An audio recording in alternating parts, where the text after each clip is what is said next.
Bien vouloir prendre place. Je suis Michel Vienner, le directeur général du comité d'organisation France 2025. Je vous rappelle que pour notre conférence de presse, le port du masque est évidemment, comme partout, obligatoire, y compris au moment où les questions seront posées aux différents intervenants.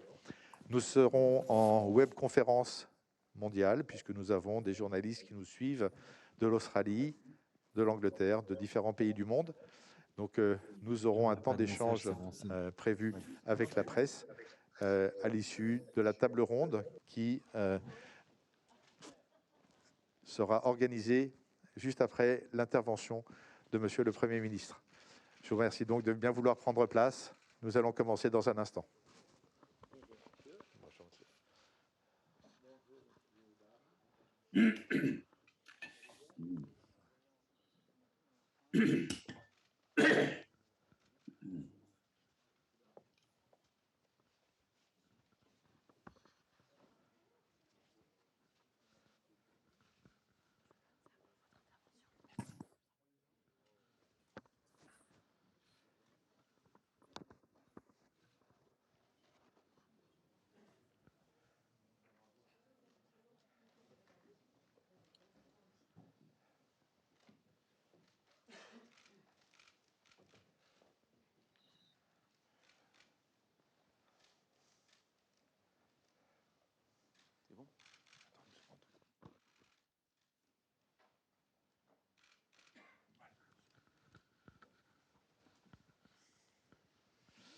Monsieur le Premier ministre, c'est un immense honneur que vous faites au rugby à 13 mondial et plus particulièrement au rugby à 13 français par votre présence ici aujourd'hui.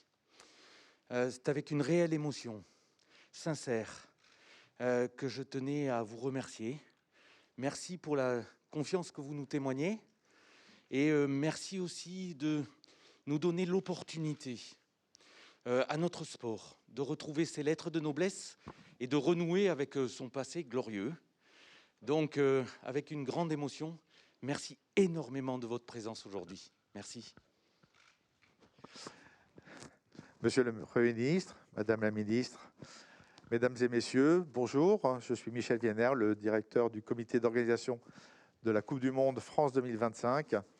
Nous sommes en webconférence et je vous propose, Monsieur le Premier ministre, de commencer tout de suite par une intervention de l'autre bout du monde, puisque nous avons la chance d'avoir Monsieur Troy Grant, le président de l'International Rugby League, qui va intervenir depuis Brisbane pour nous dire quelques mots. Monsieur Troy Grant, est-ce que vous nous entendez? Bonjour. Parfait. La parole est à vous. Mr. Prime Minister, Honourable Ministers, Mr. President of the French Rugby League Federation, my dear friend Luke, ladies and gentlemen.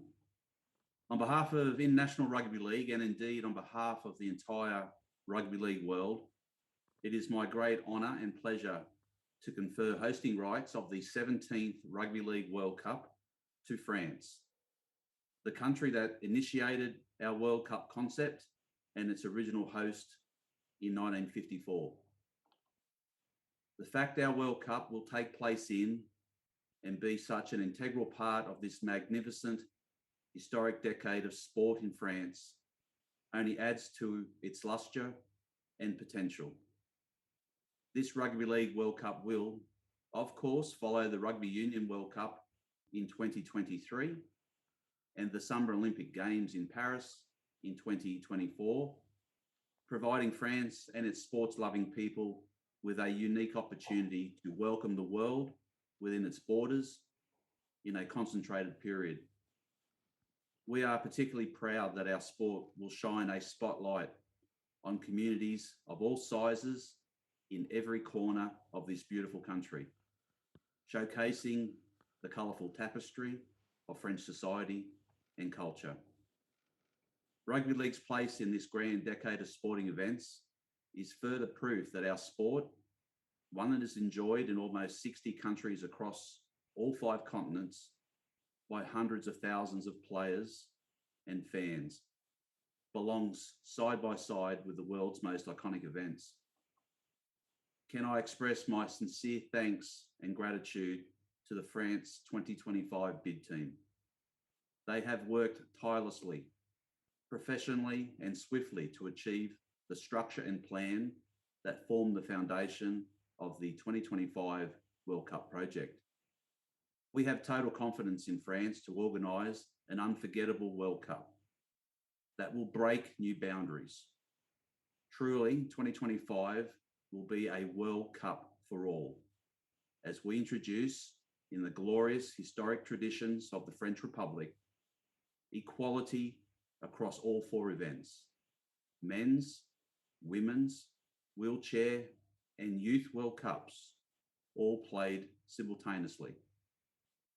40 French towns and cities will combine to host 64 national teams and 128 matches, which will be accessible to all, thanks to the event's ticketing policy, allowing each venue to generate the best possible atmosphere.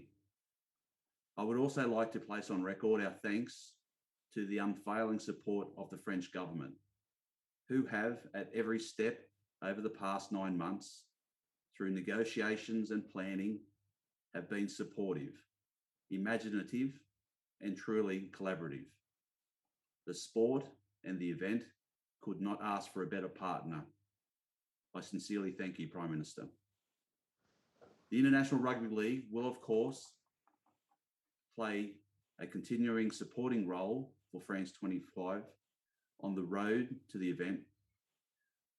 And as we look forward to playing an active role in that journey, particularly using 2025 as the catalyst to grow rugby league, both in new territories and throughout our current membership.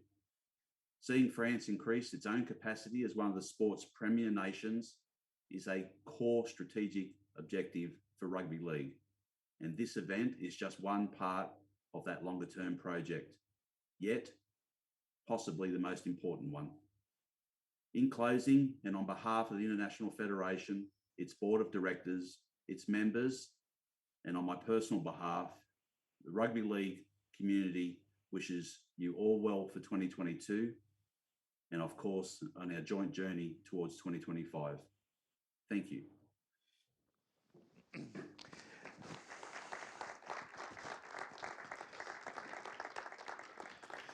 Merci beaucoup, Monsieur le Président. Vos propos nous ont beaucoup touchés et je vous propose de rester avec nous pour la suite de cette conférence de presse et bien sûr pour répondre aux questions qui pourraient vous être posées à l'issue de notre manifestation. Monsieur le Premier ministre, je vous propose de venir nous rejoindre. Merci.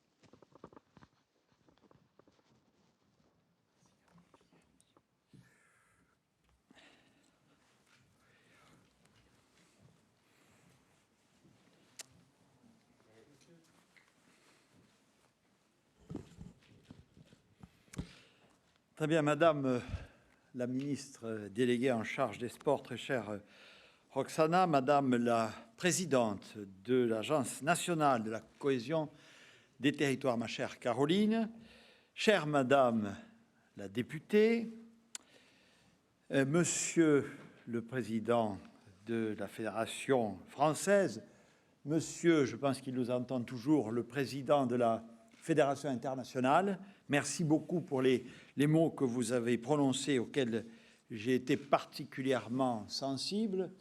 Monsieur le délégué interministériel aux grands événements sportifs, Mesdames et Messieurs les élus, Mesdames et Messieurs, chers amis, je pense que c'est un grand moment. Évidemment, un grand moment, en particulier pour le rugby à 13. Je connais bien le rugby à 13. Je sais le poids des symboles.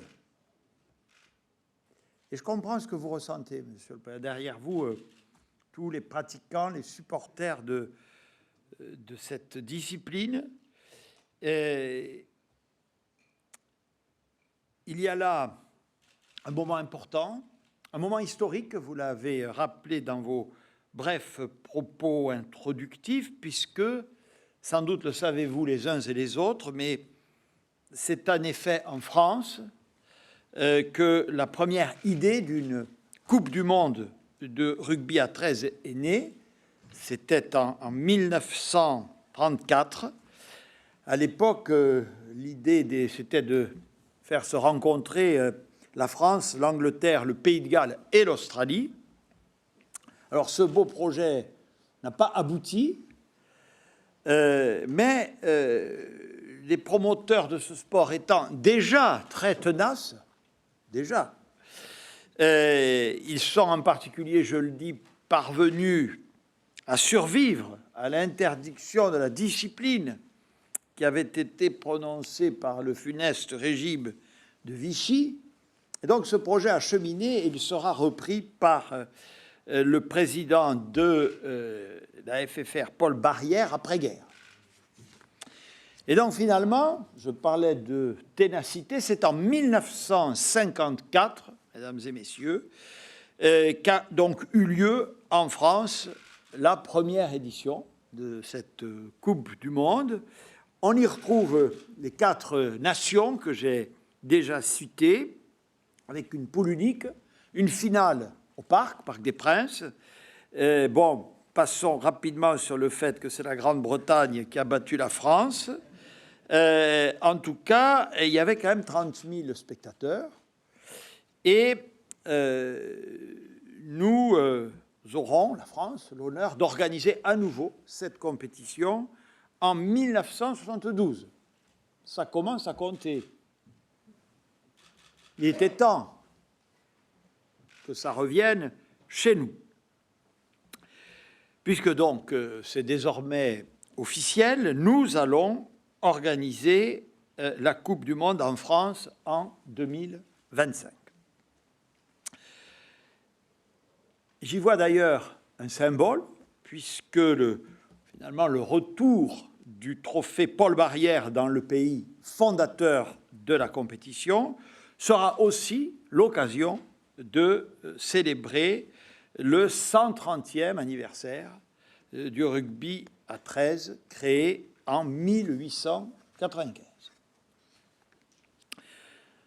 Évidemment, tout ça ne doit rien au hasard, mais là encore, à l'engagement, à l'abnégation, à la passion, à la ténacité d'un certain nombre d'acteurs, à commencer évidemment par le président, Luc Lacoste, que je félicite, et évidemment aussi à la décision du président de la Fédération internationale, M. Grant, que nous venons d'entendre et que je veux, en votre nom, à toutes et à tous, chère Roxana, féliciter d'avoir fait l'excellent choix de choisir la France pour accueillir cette Coupe du Monde en 2025. Bon, voilà la date de la précédente édition, l'anniversaire que constitue 2025 dans l'histoire du rugby à 13 pourrait déjà, à soi seul, être des raisons suffisantes pour nous réjouir, mesdames et messieurs, de l'organisation de cette manifestation. Mais, évidemment, ce ne sont pas les seules raisons. Alors, bon, j'écarte tout de suite tout soupçon qui aurait pu penser que je porterais avec d'autres ici, pour le ballon ovale, un amour immodéré. Bon. Parce que j'allais dire, finalement, si c'était le cas, tout pourquoi pas, hein, on ne va pas se renier, mais on pourrait constater à dessein que ce grand événement qui nous attend en 2025 fera suite, comme l'a d'ailleurs évoqué le président Grant, à l'accueil par la France de la Coupe du Monde de rugby à 15 en 2023. Belle façon d'ailleurs d'unir les deux rugby. Moi qui suis élu d'un département où ils le sont tant, mais je rappelle que nous accueillerons, chère Roxana, également la Coupe du Monde de rugby fauteuil, les épreuves olympiques de rugby à 7, ça ce sera évidemment à la faveur des JO de 2024, et donc, l'année d'après, la Coupe du Monde de rugby à 13. je pense pouvoir dire que ce n'est pas simplement un goût personnel, mais une passion française. En tout cas, moi, je ne perds jamais une occasion de lui déclarer ma flamme sans ambiguïté. On pourrait donc y voir, disais-je, une autre catégorie de raisons à l'événement qui nous réunit ce matin. Mais je voudrais vous convaincre qu'il y en a encore d'autres, et peut-être plus structurelles encore. Le gouvernement apporte en effet son soutien sans réserve à cette compétition parce qu'elle participe d'une politique assumée, conduite par la ministre des Sports, d'accueil et de promotion des grands événements sportifs internationaux en France. En France. C'est une grande tradition pour la France que d'accueillir des grands événements sportifs internationaux. Je ne vais pas vous en faire la liste. Nous avons évoqué le ballon ovale, bien sûr, les Jeux 2024, 100 ans après les précédents. Vous noterez, Président, que nous avons été plus patients que vous. Mais nous croyons beaucoup, pour de multiples raisons, pour l'attractivité du pays, pour la renommée de la France, pour sa fierté nationale, à la tenue de tels événements sur notre sol. D'abord parce que nous pensons qu'ils concourent au développement de la pratique sportive, qui est indispensable et qui est au cœur de la mission assignée à Madame la ministre des Sports, à laquelle elle s'emploie avec la ténacité et l'efficacité que vous lui connaissez. Et vous savez, particulièrement en ces temps de crise sanitaire, toute l'importance qu'elle a pour notre population et notamment pour les jeunes. Et il n'aura échappé à personne que s'agissant de ce grand événement que seront les Jeux olympiques et paralympiques, l'héritage sportif figure parmi les premières priorités de ce que ces Jeux doivent laisser comme trace durable dans notre pays. Nous ne faisons pas, mesdames et messieurs, ce faisant, qu'afficher des intentions. Nous avons, je le dis devant vous, il y a ici des experts, opéré un tournant en remontant les moyens affectés au budget du ministère des Sports, du ministère et de l'Agence nationale, chère Roxana, qu'ensemble, nous avons créé. Je rappelle juste les chiffres, parce que comme je dis toujours, l'amour c'est bien, l'épreuve d'amour c'est mieux, plus 10% en 2021, plus 22% dans le cadre du budget pour 2022 que Madame la députée, la représentation nationale, vient de voter. Permettez-moi de faire un peu de pub au passage. Dans ce budget, il y a ce qu'on a appelé le passe-sport.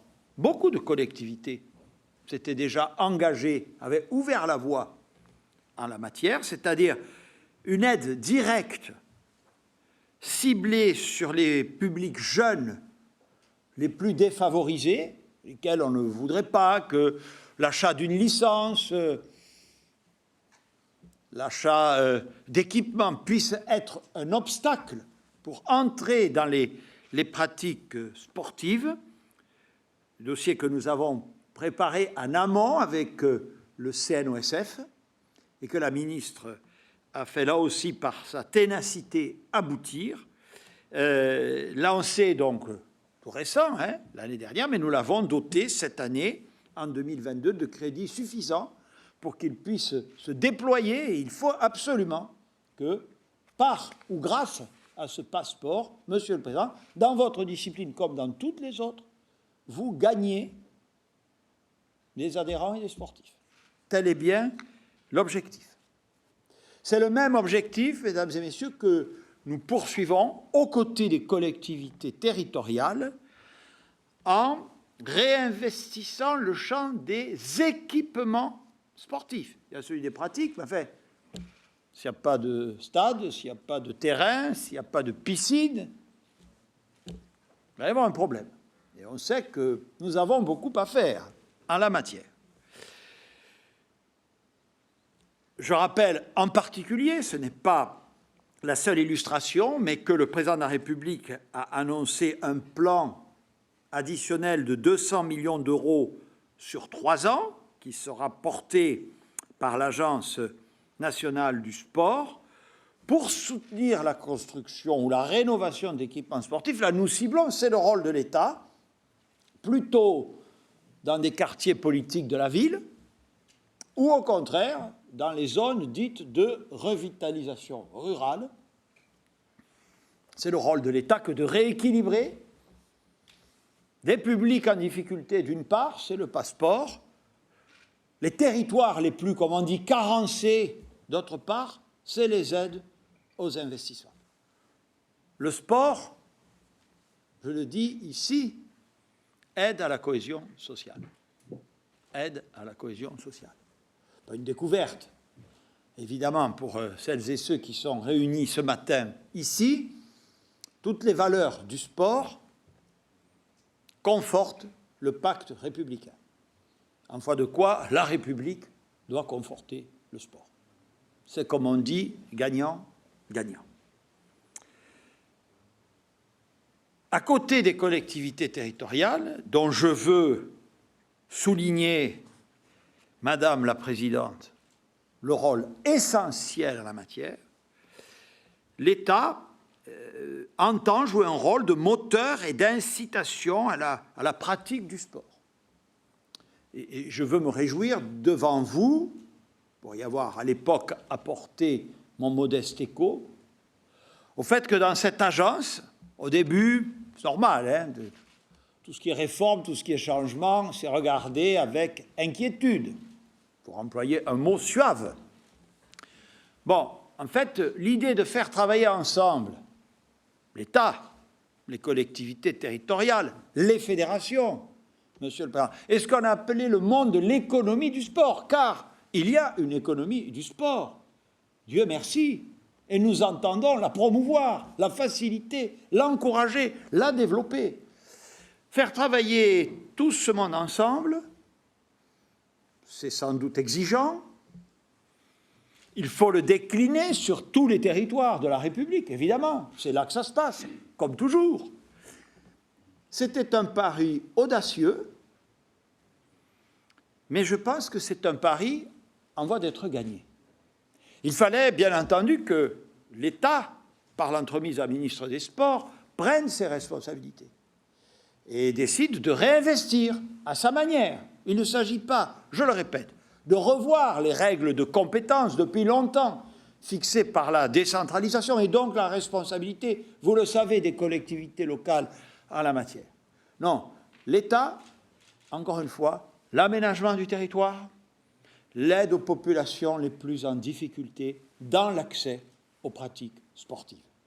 C'est ce qu'incarne l'agence.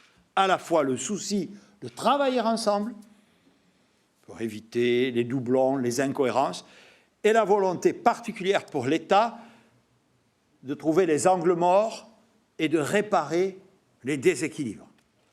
Quand on a dit ça, on a compris toute la philosophie et toute la politique de l'Agence nationale du sport qui a été créée sous le présent quinquennat.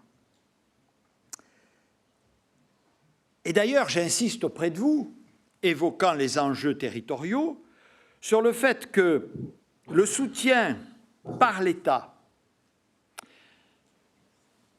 de l'accueil de grandes compétitions internationales en France est aussi un enjeu territorial. Parce que dans les cahiers des charges, je me tourne vers ce cher Karim, nous veillons toujours, c'est le cas de votre projet, à ce que celui-ci innerve au maximum de territoire national.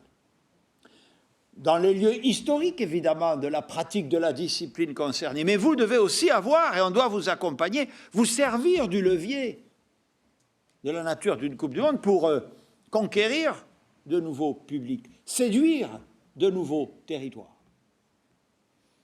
C'est une des forces des Jeux Olympiques. Alors on parle des Jeux Olympiques de Paris, bien entendu. Paris, capitale de la France, dont nous sommes tous très fiers. En regardant de près, on s'aperçoit qu'il s'agit autant des Jeux de la Seine-Saint-Denis.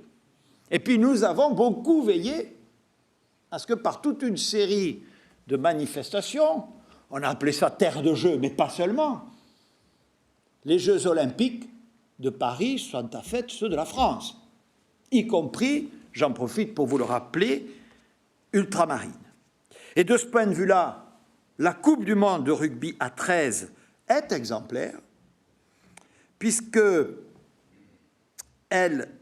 réunira 4 compétitions, vous le savez, en une seule, les hommes, les femmes, les sportifs en fauteuil et les jeunes, qui joueront en tout, je parle sous votre contrôle, Monsieur le Président, 128 matchs répartis sur l'ensemble du territoire national.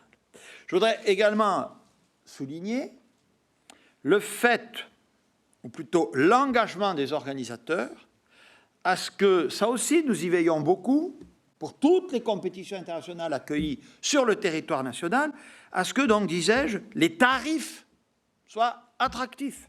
Les tarifs soient attractifs.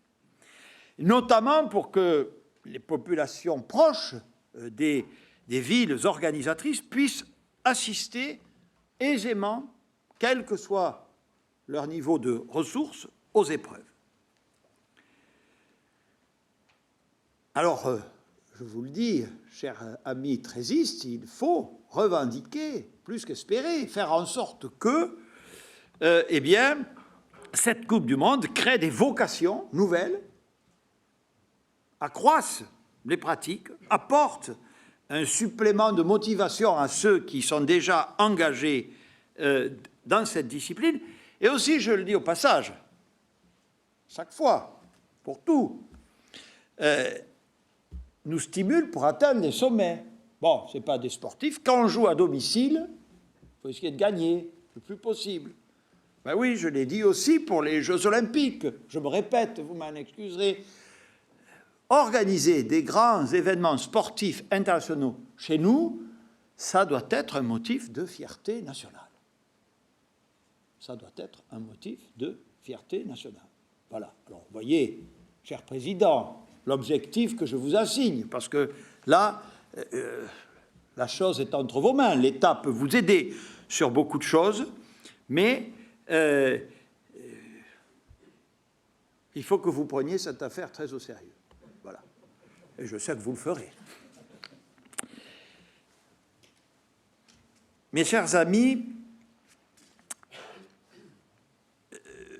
je sais que, en parlant des territoires, évidemment, sans doute l'Occitanie, cher Kamel, a prévu d'être au rendez-vous de cet événement majeur. Car je connais moi aussi l'implantation très forte du rugby à 13 dans cette région et le goût du public pour ce sport populaire et enthousiasmant. Me permettrez-vous de faire une petite mention à mes amis des Dragons catalans? Président, à ce stade de mon propos, pourrait même penser que j'ai tardé. Bon. Mais au-delà de notre belle région, j'appelle évidemment toutes les collectivités à s'engager aux côtés des organisateurs dans cette aventure, parce qu'en retour, elles en percevront un bénéfice en termes de rayonnement, d'attractivité touristique, de retombées économique qu'il faut soigneusement préparer. Sous la houlette du délégué interministériel, l'État mène aussi une politique, j'y insiste auprès de vous, de soutien à l'héritage social des grands événements. Je voudrais citer quelques exemples pour illustrer mon propos. La formation au métier de l'événementiel et du sport, le soutien à l'apprentissage, l'insertion ou l'introduction de clauses d'insertion sociale dans les marchés que vous allez passer. Il faut aussi que ces événements soient des facteurs d'inclusion.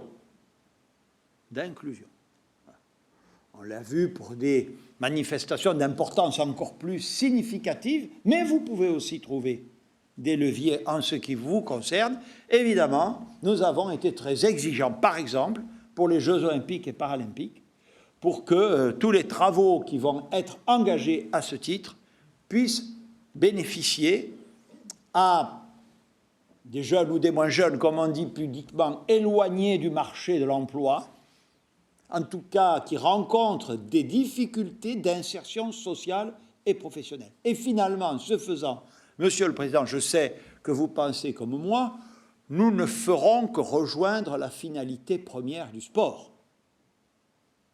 Il faut la concrétiser et l'État sera, si vous me le permettez, l'aiguillon et l'accompagnateur des mesures que votre fédération, il faut que vous soyez ambitieux, nous vous trouverons à vos côtés, sera capable de mettre en œuvre.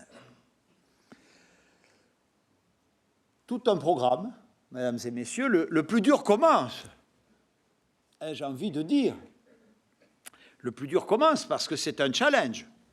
Il vous faudra tenir vos objectifs, respecter vos budgets, gagner le plus possible de compétition, ainsi que je l'ai dit.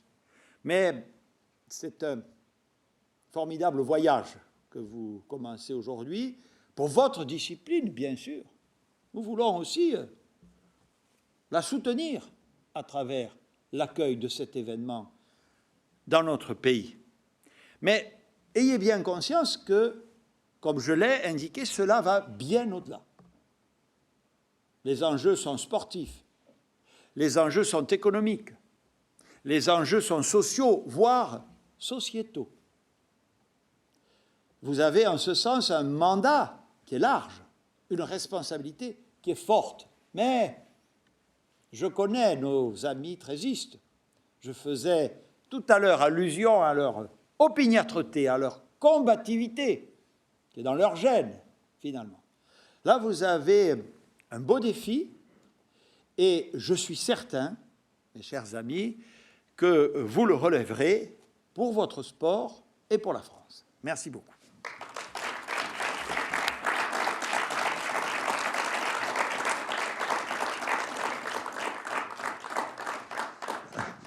Monsieur le Premier ministre, merci beaucoup. Je vous propose de venir me rejoindre quelques instants.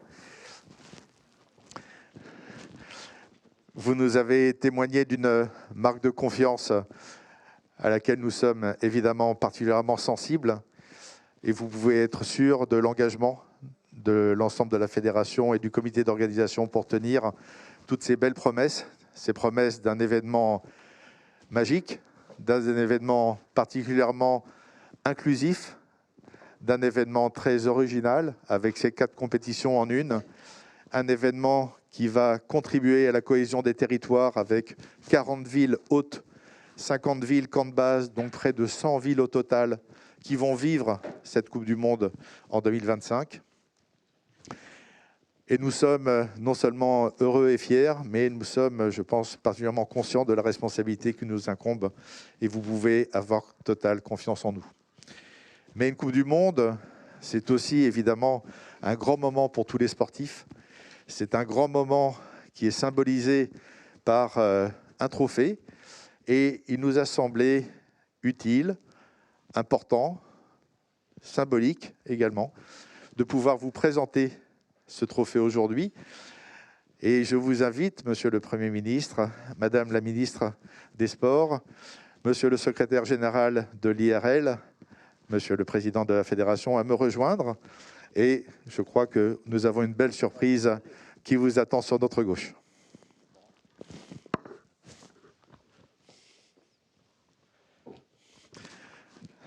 Évidemment, mesdames et messieurs les caméramans et photographes, vous pouvez vous rapprocher autant que vous le voulez.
Et peut-être se mettra-t-il à chanter en 2025.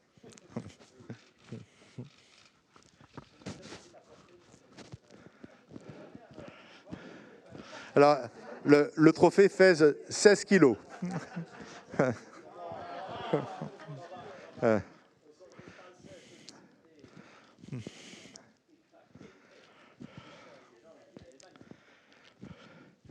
Bon.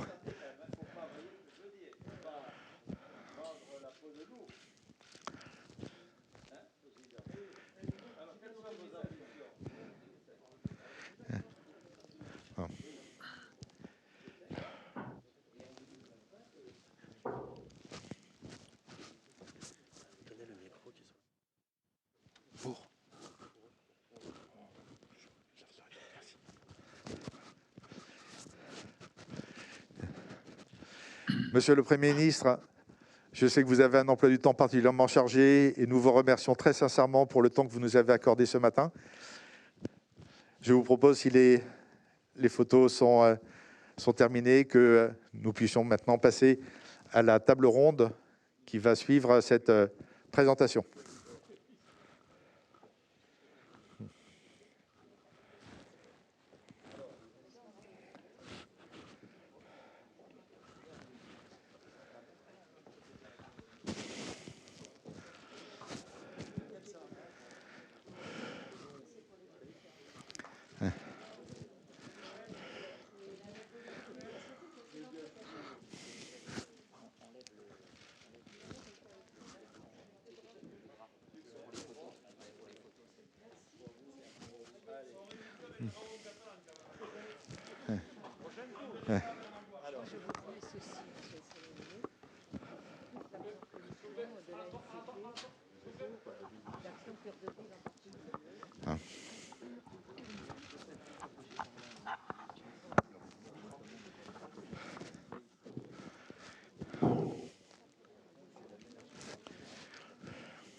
Madame la ministre, excusez-moi, pour votre intervention, si vous le permettez, je vous relancerai à la fin de votre intervention pour vous poser une question.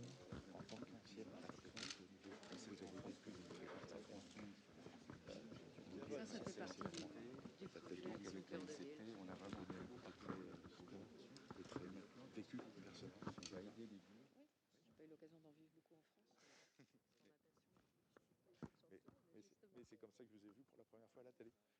Bien sûr. Ah ben, ça devait être sur les Jeux Olympiques, je pense. Non, non, bien sûr.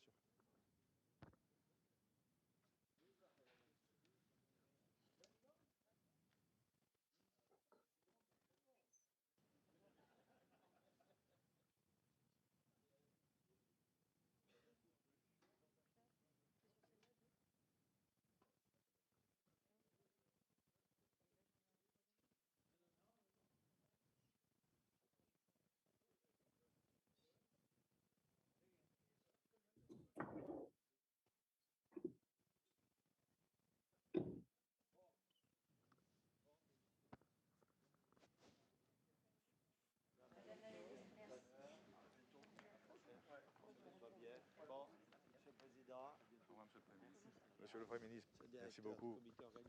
Bon courage. Merci. Le plus dur commence. Voilà. Pour être poli.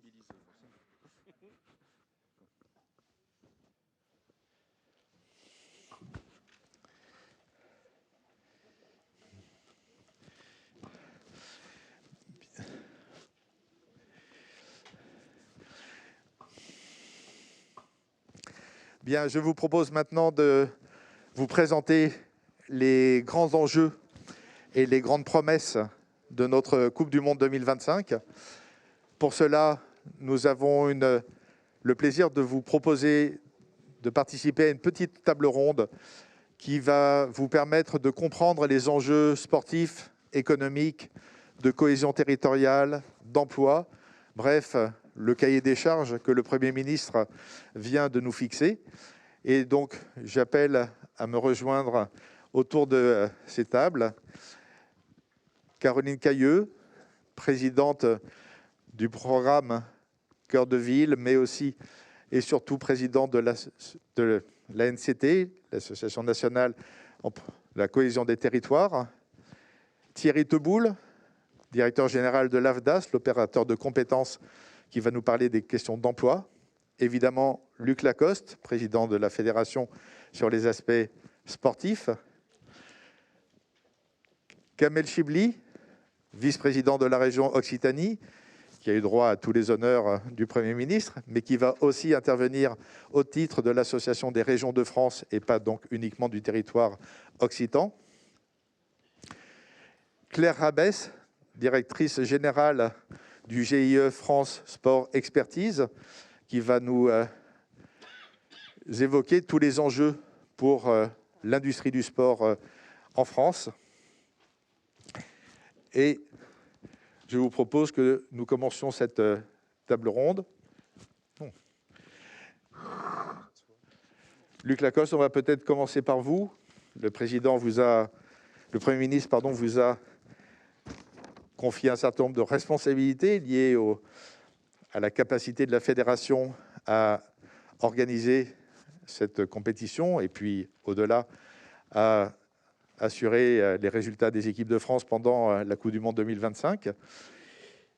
J'imagine que le rêve devient réalité pour vous aujourd'hui. Oui, Michel, effectivement, on peut dire que c'est un rêve. Depuis 1972, on l'attend, cette Coupe du Monde. Vous imaginez un demi-siècle. Et aujourd'hui, ça devient une réalité. Alors, je crois que plus qu'un rêve, je crois que c'était devenu une vraie nécessité pour notre sport. Et je l'avais d'ailleurs inscrit à l'époque dans notre programme lors de la candidature de notre comité directeur pour intégrer la Fédération française. Et donc, c'est plus qu'un rêve, c'est un immense honneur. Un très grand plaisir et une superbe opportunité pour la Fédération française de rugby à 13 d'organiser cette Coupe du Monde, et c'est sa 17e édition. Le comité de candidature que vous représentez ici, et maintenant le comité d'organisation, cher Michel, a travaillé extraordinairement. Et donc c'est une immense fierté pour tout le rugby à 13 et pour l'ensemble de ce projet, de notre fédération, de voir ce projet maintenant devenir une réalité. Ce projet, c'est un projet à notre image. C'est un rêve, un projet à notre image. C'est l'image d'un sport populaire, d'un sport non traumatisant, simple d'accès, fait de courses absolument folles. Et je crois que c'est un sport absolument magnifique, foncièrement moderne, avec ses plus de 65 minutes de temps de jeu. Et donc, c'est un sport très télégénique. Donc, ce rêve aujourd'hui est effectivement en train de devenir réalité. Et alors, pour la fédération, j'imagine que ça va être un bel accélérateur. Ah oui, clairement, ça va être un énorme accélérateur. Ce qui est certain, c'est que pour nous, cette Coupe du Monde de 2025, c'est un point GPS stratégique dans le plan de transformation de la fédération. Ça n'est ni une finalité en soi, ni un début. C'est un point de passage dans la politique de la fédération. Et elle va être un accélérateur du plan de transformation à plein de niveaux différents. Premier point, elle va permettre de contribuer à augmenter la présence du rugby à 13 sur de nouveaux territoires. Effectivement, comme l'a rappelé le Premier ministre et vous-même, Michel, 40 villes vont recevoir les collectivités, les matchs de compétition, et puis il y aura d'autres villes qui vont recevoir également des camps de base. Bref, ça va être réparti sur l'ensemble du territoire. Et à ce titre-là, la mécanique même de l'organisation que vous allez mener, Michel, va permettre le développement du rugby à 13 un peu partout. Il y aura tout d'abord un nombre important de clubs qui vont donc se créer. On prévoit d'avoir une augmentation jusqu'en 2026 de près de 25% du nombre de clubs complémentaires. 25, évidemment. Oui, 25, évidemment. Progressivement, jusqu'en 2026. Et puis, il va y avoir aussi un élargissement des pratiques. Bien évidemment, la pratique senior, et nous allons recevoir des grandes équipes du rugby à 13, l'Australie, la Nouvelle-Zélande, la Guinée-Papouasie, bref, l'Angleterre, bien évidemment, qui vont venir sur notre territoire. Et la médiatisation de cette grande compétition, hommes, va aussi permettre de médiatiser toute la pratique féminine. Et par aspiration, quelque part, on va avoir une croissance de la pratique féminine. La fédération en a fait un objet majeur dans le cadre de sa politique, et elle a d'ailleurs déjà lancé un vaste plan pour la pratique féminine avec la réduction du prix des premières licences pour les filles. Et on prévoit en 6 ans une croissance de la pratique féminine multipliée par 4,5. Donc effectivement, c'est un grand objectif. La pratique féminine, mais pas que la pratique féminine. Le 13 fauteuils, le handi 13 fauteuils, qui est une particularité inventée là encore par un Français. On prévoit une multiplication quasiment par 3 du nombre de clubs ayant une section de 13 fauteuils, qui est une pratique tout à fait particulière, puisque nous l'avons voulu comme étant une pratique inclusive, mais inclusive dans l'autre sens. Ce sont les valides qui viennent jouer dans des équipes d'invalides. C'est de l'insertion, de l'inclusion, comme a tant insisté le Premier ministre et dont nous parlons régulièrement avec Madame la Ministre.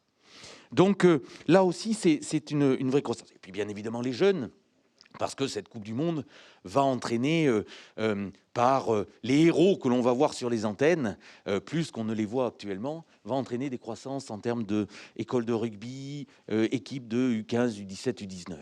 Ça, c'est pour tout ce qui est le nombre de licenciés. Et nous prévoyons une augmentation du nombre de nos licenciés entre x3 et x4 à horizon 2026-2027. Donc un vrai booster à ce terme-là. Deuxième gros booster pour nous, c'est la croissance des ressources, notamment financières, de la fédération.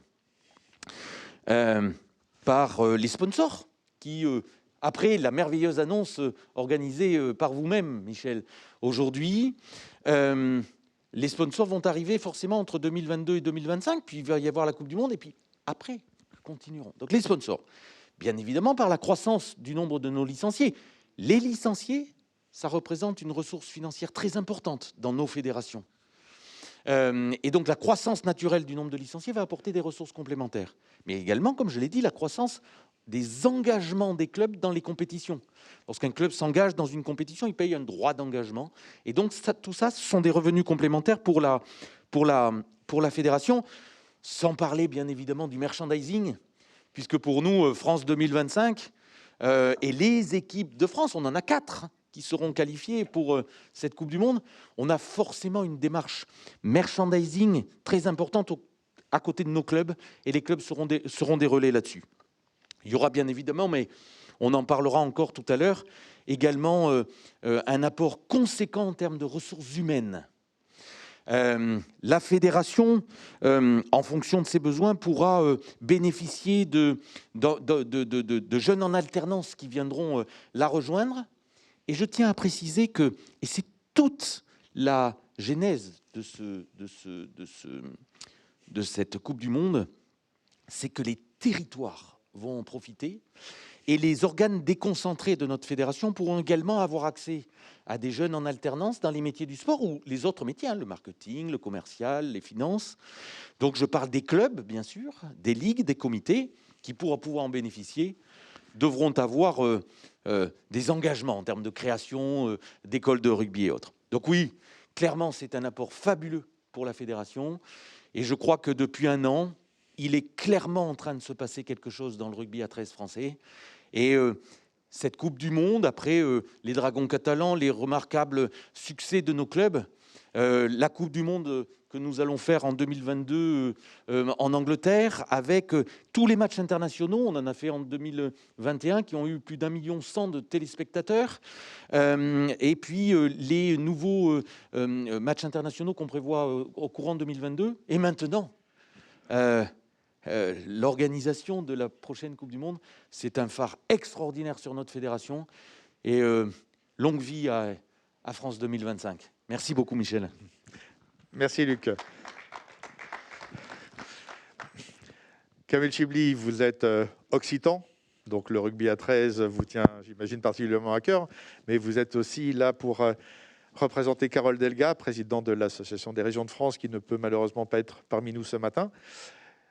Ça fait quoi pour vous de voir une Coupe du Monde de rugby à 13 en France ? Occitan et catalan, parce que heureusement il est plus là, le Premier ministre, donc je ne vais pas le vexer. Mais non, mais on est très heureux, et je crois que ce qui est bon pour la France est bon pour notre région. Et forcément, depuis un certain nombre d'années, on a la chance, et je veux saluer bien sûr Madame la Ministre et l'ensemble des personnalités présentes, et l'engagement aussi du Premier ministre sur tous les événements. Donc forcément, pour nous, c'est une chance inespérée, d'autant plus qu'on est sur un enchaînement, ça a été dit, pour paraphraser le Premier ministre, de 3 événements majeurs qui doivent faire rayonner notre pays, et dans un contexte en plus particulier, où la question du rêve, de l'espérance, de monde meilleur est quand même...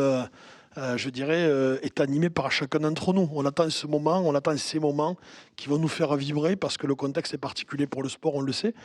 Mais forcément, pour le rugby à 13, c'est quelque chose d'exceptionnel, parce que ça fait quelques années que j'entends parler de ce projet. Le nouveau président est arrivé. Luc, tu as supporté avec les équipes ce projet-là. Le rugby à 13 n'est pas encore vraiment connu dans le territoire national. Et je crois que la chance qu'on a, c'est quand on a un événement à ce niveau-là mondial, c'est la plus belle des chances que nous avons pour valoriser, pour parler d'une discipline qui est peu connue. Alors forcément, dans notre région, elle est encore plus connue, puisqu'on a la chance d'avoir les Dragons d'une part, on a le TO13 de Toulouse qui est monté en Super League. Alors c'est très complexe, il faudra quand même qu'à un moment donné, on explique aux Français ce que ça veut dire qu'un club français qui joue dans une compétition étrangère. Parce qu'il y a quand même plein de choses un peu modernes qui ne sont pas connues par l'ensemble des habitants. Mais c'est sûr que pour la valorisation du rugby à 13, c'est fabuleux. Et puis en plus, il ne faut pas l'oublier, c'est que je crois que ça va être, je pense, repris par l'ensemble des personnes ici, c'est que vous avez décidé d'être vraiment une compétition qui irrigue les territoires, notamment les villes moyennes. C'est vrai qu'on a tendance parfois à se dire que les grandes compétitions, elles se déroulent dans les grandes métropoles, parce que les grandes infrastructures, parce qu'il y a des grands moyens. Et je crois que cette volonté-là d'irriguer les territoires est pour nous en tout cas une chance inespérée. Parce que d'abord, c'est vibrant pour une commune moyenne de recevoir un événement mondial, parce qu'on parle d'un événement mondial. Il ne faut pas sous-estimer, et je pense que tant l'hémisphère sud que l'hémisphère nord, c'est l'attractivité que ça peut susciter chez les supporters. Et donc ça veut dire quelque part, ce que disait tout à l'heure le Premier ministre, hein, c'est la dimension économique, c'est la dimension valorisation de cette discipline, et effectivement la dimension fauteuil qui existe depuis très longtemps d'ailleurs sur le rugby à 13, au même titre que les féminines, c'est quelque chose d'exceptionnel. Donc là, on remplit, je dirais, toutes les cases. Donc forcément, nos régions de France vont être intéressées, au même titre que la compétition du 15 en 2023 ne touche pas tous les territoires de notre pays, métropolitains comme d'outre-mer. Mais je crois que c'est le défi que nous avons collectivement, tant nous les élus, que vous en tant que responsables, mais aussi au niveau du gouvernement, de faire connaître ces disciplines et qu'elles irriguent le territoire. Et donc ça, c'est l'engagement que l'on prend. Et puis forcément, pour nous, c'est une grande fierté, parce que comme je vous l'ai dit, on a beaucoup de clubs de rugby à 13 dans le territoire régional. On en a certains qui sont intéressés à se développer dans certaines autres régions. Et je crois que l'objectif aussi, c'est d'aller chercher ces jeunes, ces moins jeunes, pour aller les intéresser à cette discipline et puis les amener, parce que l'objectif aussi, c'est d'avoir des licenciés quand même, donc au final, et d'en avoir en plus. Donc si au final, effectivement, cette compétition, elle permet de générer, bien sûr, une attractivité beaucoup plus forte pour le rugby à 13, le faire mieux connaître, parce qu'il est mal connu encore aujourd'hui, et en même temps être finalement un peu la place incontournable au plan international, c'est fabuleux. Donc forcément pour nous, franchement, c'est une vraie fierté. En tout cas, moi, au nom de Carole Delga, les régions de France sont très attachées à accompagner ce qui a été dit par le Premier ministre, c'est-à-dire faire en sorte que nous soyons aussi une terre d'événements, pas uniquement pour être une terre d'événements, mais on sait ce que ça génère, une terre d'événements. Ça nous place au niveau planétaire, ça nous met dans une situation de consolider le modèle sportif que nous avons, dont on peut être fier, mais aussi la dimension économique, puisque n'oublions jamais que le sport est un véritable vecteur de développement économique. Et on le sait tous, je veux dire, les études d'impact qui ont été mises en place depuis un certain nombre d'années dans certains événements territoriaux ont bien démontré que, je ne vais pas faire ici la démonstration entre l'hôtellerie, la restauration, et puis les images, puisque nous aurons effectivement des caméras du monde entier qui viendront et qui effectivement, je crois que c'est peut-être la première fois de l'histoire dans notre pays que nous avons 3 événements mondiaux successifs comme ça. Je crois que je ne suis pas sûr, je n'ai pas l'histoire là, mais je crois que c'est du jamais vu. Voilà. Donc forcément, pour nous, tant région Occitanie et Terre catalane qu'au niveau région de France, c'est une fierté. En tout cas, on fera en sorte d'accompagner la fédération, le comité de directeurs, comme nous avons l'habitude pour le faire pour d'autres événements, pour que cet événement soit une réussite et un véritable tremplin pour la fédération et pour la discipline du 13. Merci beaucoup. Et effectivement, nous avons déjà de nombreuses régions qui nous ont fait part de leur intention de soutenir cet événement, car elles y voient tout l'intérêt économique, sociétal, lié à la formation professionnelle et à l'emploi. Et en fait, une Coupe du Monde est bien un levier pour des politiques territoriales. Et c'est la meilleure des transitions pour vous, Madame Cayeux. Merci de nous accueillir en plus dans vos locaux, puisque l'Agence nationale de cohésion des territoires, dont vous êtes la présidente, et le programme Action Cœur de Ville, qui est particulièrement destiné aux villes moyennes, se retrouvent parfaitement dans ce projet. Comment vous voyez, pour une ville moyenne, ce que peut représenter l'arrivée d'une Coupe du Monde sur ce territoire?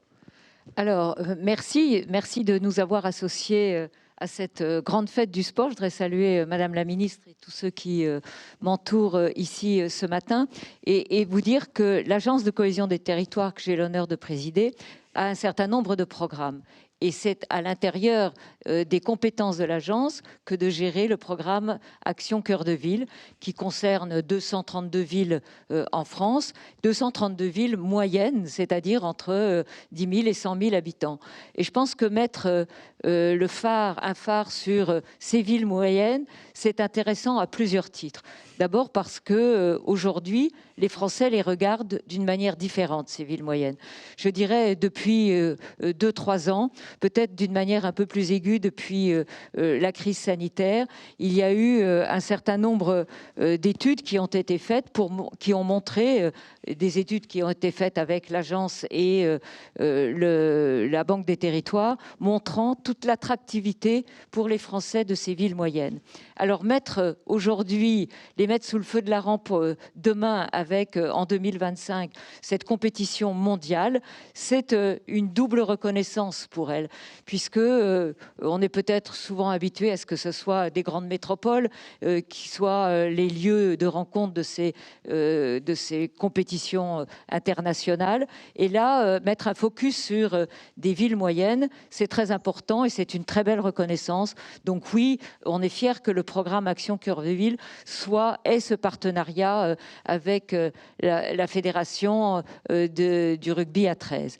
Et puis, en dehors, évidemment, de cette fierté, il y a ce qui a été dit déjà au niveau des régions et dit par le Premier ministre, les retombées sur nos villes, au sens économique du terme, je dirais au sens aussi du tourisme, vont les mettre en valeur. Je vais faire une toute petite comparaison avec le Tour de France que nous réclamons toujours les uns et les autres à corps et à cri. C'est une vitrine formidable quand on a dans nos villes une compétition internationale. Alors là, quand on voit qu'il va y avoir plus de 100 matchs, si j'ai bien compris, c'est important pour la reconnaissance de nos territoires, pour leur mise en valeur, pour une meilleure connaissance aussi de nos richesses. Et je crois que ça aussi, c'est un point qui est capital. Donc oui, nous sommes très fiers que nos villes moyennes soient des lieux de compétition. Comme vous l'avez dit, beaucoup d'entre elles vont être aussi territoires de jeu pour 2024. Et donc, c'est très important, cette nouvelle reconnaissance. Dans le cadre du programme Cœur de Ville, rien n'avait été fait en termes de mise en valeur, en termes de redynamisation commerciale des logements depuis Olivier Guichard en 1974. Alors, on n'a pas attendu 100 ans comme pour les championnats de rugby à 13, mais je peux vous dire que ce sont ces programmes-là, à la fois qui séduisent nos habitants ou d'autres habitants, mais qui montrent que par le sport, par la culture, et aujourd'hui c'est le sport sur lequel nous insistons, eh bien, il y a cette reconnaissance internationale, cette reconnaissance nationale d'abord, internationale ensuite. Donc c'est un moment très important pour nos territoires. Puis ça nous permet aussi de développer ces pratiques sportives qui sont extrêmement importantes pour nos jeunes. Il n'y a pas que dans les quartiers politiques de la ville. Dans nos villes moyennes, nous en avons tous, mais je pense que le sport fédère avec, et le rugby peut-être en particulier, avec cette belle mentalité de solidarité, de courage. Et je crois que ça aussi, c'est une très belle image, que ça soit justement cette compétition spécifique-là que vous avez retenue, Monsieur le Président, pour nous offrir dans nos villes cette belle image et puis cette nouvelle reconnaissance. Donc oui, c'est très important pour nous, c'est important pour l'agence de porter ces programmes-là, et c'est important aussi évidemment pour tous mes collègues maires qui vous recevront dans le cadre de ce championnat. Merci beaucoup à vous. Merci beaucoup. Vous l'avez dit très justement, l'accueil des villes moyennes est exceptionnel. Et grâce à vos équipes, j'en ai rencontré beaucoup et je vais toutes les rencontrer à partir du mois de début mars. Pendant 4 mois, je ferai le tour de France pour sillonner tous ces territoires et rencontrer les comités d'organisation locaux que l'on va proposer aux villes de mettre en place. 90% des matchs auront lieu dans des villes moyennes. Seules les demi-finales et finales auront lieu dans des grandes métropoles pour des raisons évidentes de capacité d'accueil dans les stades et dans les arénas, puisque, comme vous le savez, le rugby fauteuil se joue en aréna, sur un terrain de handball et sur un beau parquet. Merci beaucoup. Et donc, on sera très heureux de signer la convention de partenariat qui est en train d'être préparée avec vos équipes, car nous sommes persuadés que les villes moyennes auront, avec cette Coupe du Monde, une formidable vitrine économique, touristique, dans le monde entier, puisque nous allons les choisir fin 2022, et donc elles auront, pendant les années 2023, 2024, 2025, avec cette Coupe du Monde, une magnifique campagne de promotion en France et dans le monde. On a beaucoup parlé emploi, cher Thierry Teboul, l'AFDAS. Je vous propose que vous puissiez peut-être tout d'abord nous dire en quelques mots ce qu'est l'AFDAS, qui n'est peut-être pas encore connu de tous dans la salle. Et puis, on reviendra peut-être après sur les grands engagements en termes d'emploi et de formation professionnelle que nous prenons ensemble. Absolument. L'AFDAS, c'est un opérateur qui gère les fonds de la formation professionnelle. Alors, il y a un volet d'abord financier, c'est-à-dire qu'on gère les fonds qui financent les actions qui seront déployées sur le plan de la formation professionnelle. Et on sait que le sport est dans une phase très, très importante en ce moment de professionnalisation. Et l'AFDAS, c'est aussi un organisme qui accompagne des projets, alors des projets routiniers. On veut se former, on peut venir taper à notre porte, mais aussi tous les projets un peu exceptionnels. Et il se trouve que, et le Premier ministre l'a rappelé, il se trouve que là, nous sommes sur une professionnalisation et une mise en valeur de comment il peut exister une marque de fabrique d'organisation d'événements à la française. Et c'est vrai que nous avons largement accompagné la Coupe du Monde de rugby 2023 avec justement le financement de l'opération apprentissage à hauteur d'une 30aine de millions d'euros quand même. Nous allons bien sûr accompagner les Jeux Olympiques à la fois sur le bénévolat. Qu'est-ce que c'est que le bénévolat ou le volontariat pour les Jeux en 2024, mais aussi les 4000 salariés qui vont intégrer le COJO au fil du temps. Et puis, nous, on se ravit, enfin, je ne sais pas si mes équipes vont se ravir. Quand nous avions déjeuné ensemble tous les trois, on s'était dit... peut-être qu'on va pouvoir faire une pause après 2024. Manifestement, non. Nous allons pouvoir continuer, mais c'est une chance, parce qu'en termes d'héritage, il y a à la fois le grand mot de l'héritage, qu'est-ce qu'on laisse en héritage, et on voit bien que derrière, la question de la responsabilité sociale de l'événement est posée à travers la question de l'emploi.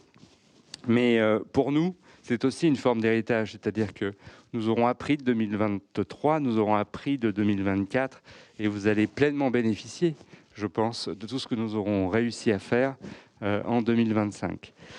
Voilà, nous gérons les fonds, et c'est très important aussi, les fonds du sport, mais aussi ceux de la culture et ceux du tourisme, puisque nous sommes un peu l'opérateur de compétences des industries créatives et récréatives, comme on dit. C'est important aussi que vous puissiez vous servir de nous comme une plateforme aussi en matière d'élargissement du champ de l'emploi, à la fois pendant l'événement, mais aussi après l'événement, parce que je crois qu'un des sujets majeurs, c'est aussi ce qui se passera après. Alors, exactement, et on a bien vu qu'à la fois au niveau national, dans un comité d'organisation national, mais dans les comités d'organisation locaux, dans les villes, dans les départements, dans les régions, les métiers dont nous avons besoin pour organiser une Coupe du Monde vont bien au-delà des seuls métiers du sport. Vous pouvez peut-être nous dire en un mot les premières pistes auxquelles nous avons pensé pour de la formation professionnelle dans ces métiers-là? Oui, on a évoqué tout à l'heure l'idée de se servir d'un dispositif aujourd'hui qui est une vraie réussite, qui s'appelle l'apprentissage, ou en tout cas l'alternance dans sa globalité. Je crois que c'est une occasion. En fait, l'alternance, c'est s'exposer professionnellement sur un temps donné pour obtenir un diplôme, une certification et d'une certaine manière un passeport pour l'emploi. Eh bien, voilà, il y a 3 ans, là, où on peut se poser pour se dire on va construire des parcours et on va permettre à ces jeunes, à travers tous les métiers possibles qui vont des métiers du sport, mais aussi aux métiers au plus proche des territoires, que ce soit sur le champ de la culture, que ce soit sur le champ du tourisme ou d'autres secteurs, de dire on va se servir de cette expérience professionnelle-là, c'est le fondement de l'alternance, pour probablement arriver à quelque chose qui ressemblera à une employabilité augmentée à la sortie de l'événement pour toutes ces personnes. Et ça, c'est quelque chose, me semble-t-il, qui peut constituer un vrai challenge pour chacun d'entre nous, de se dire qu'à la fin de cette période-là, les personnes qui sont passées par ce SAS, ils ont plus de chances et plus d'atouts pour trouver un emploi, quel que soit le territoire dans lequel ils sont, puisque j'ai entendu parler de 40 villes. Si on se donne pour objectif d'aller autour de 2000 alternants pendant cette période-là, ça va nous amener demain à des responsabilités, mais aussi à des atouts pour ces territoires avec des compétences.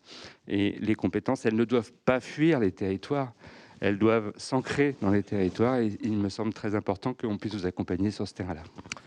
Merci Thierry. Ce sera effectivement le cœur de la convention que nous allons signer ensemble.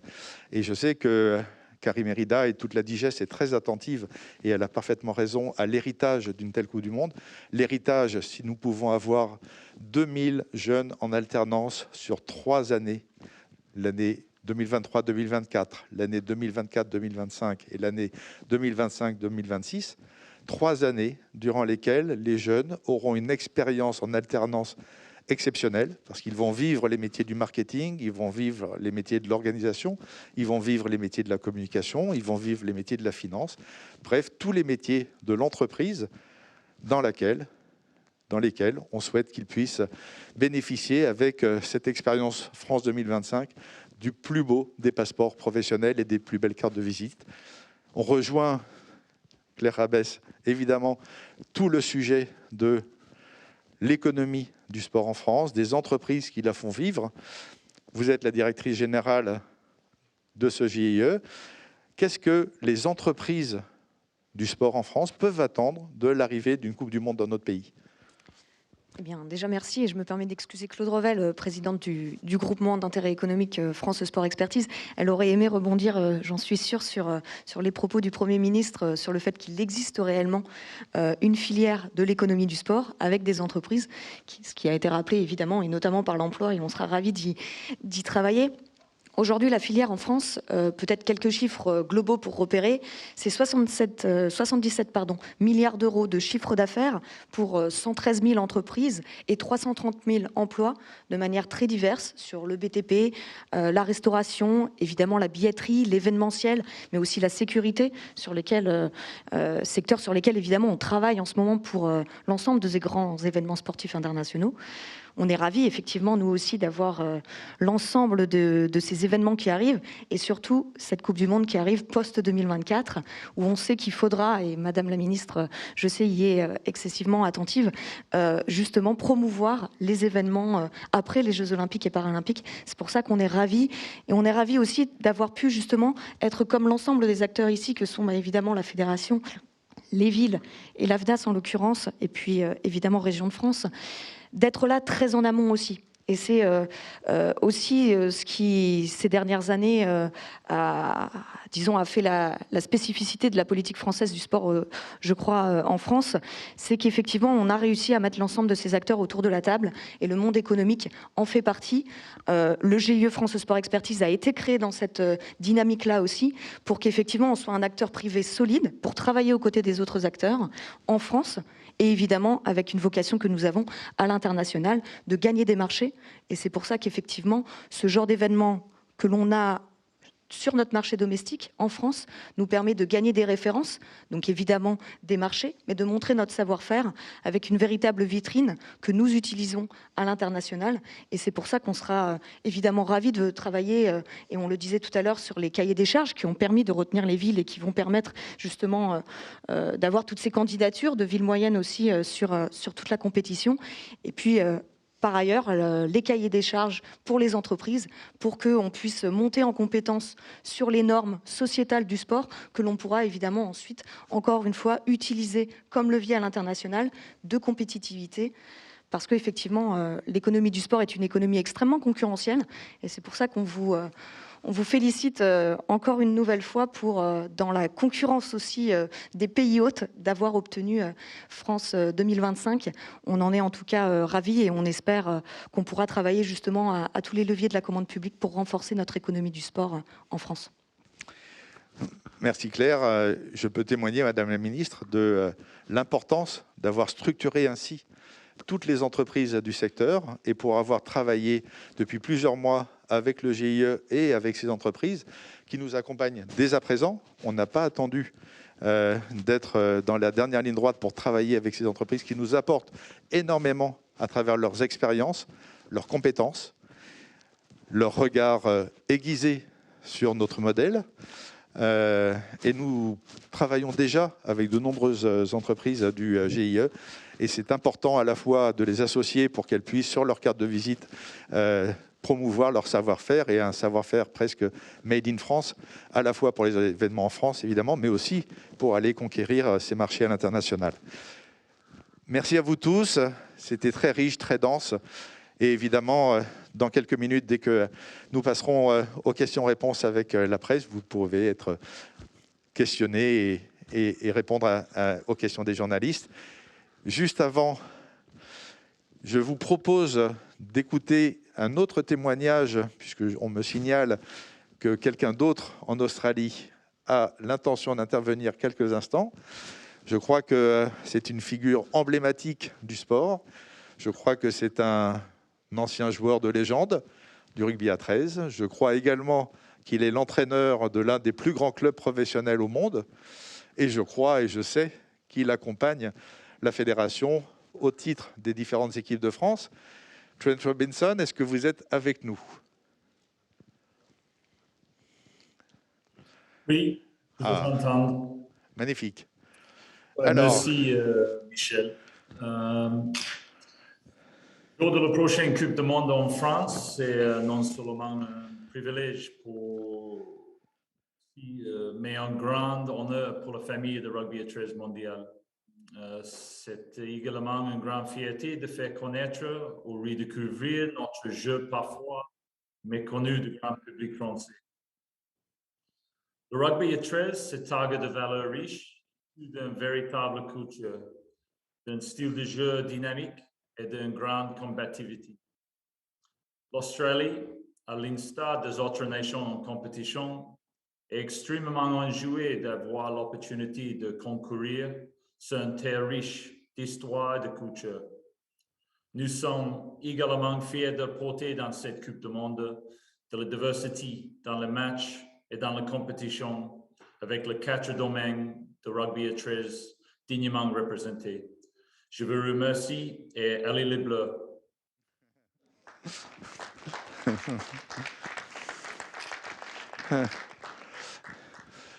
Merci Trent. On n'a pas besoin de traduire les 3 derniers mots. Allez, les bleus, je pense que tout le monde a très bien compris. Merci beaucoup. Kamel Chibli, Thierry Teboul, Claire Abès, je vous propose de rejoindre la salle. Madame la ministre, si vous pouvez avoir l'amabilité de venir nous rejoindre avec Luc qui reste à nos côtés pour nous faire un petit peu part de votre analyse de ce dossier, de l'attribution de cette Coupe du Monde à la France. Beaucoup de choses ont été dites, mais en tant que ministre des Sports, en tant qu'ancienne athlète de très haut niveau, qui nous a fait tous rêver devant nos petits écrans, et moi en premier, qu'est-ce que l'arrivée de cette Coupe du Monde en France vous inspire ?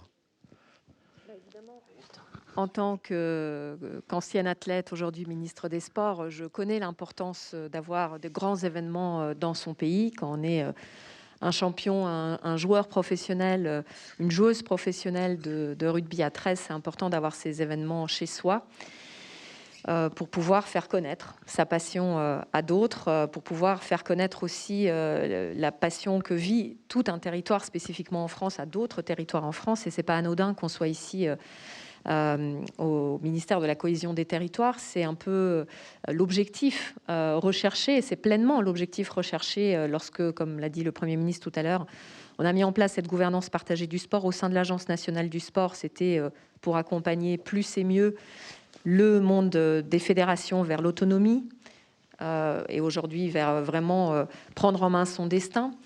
C'est ce que vous faites aujourd'hui, parce que c'est un véritable défi, Monsieur le Président, que de se lancer dans ce challenge de la première compétition qui va regrouper à la fois une compétition masculine, une compétition féminine, une compétition parasportive, une compétition de jeunes. C'est un challenge que vous relevez et que nous relevons avec vous. Et en même temps, cette gouvernance partagée, nous l'avons aussi déclinée dans ce qui nous a permis d'obtenir les Jeux en France.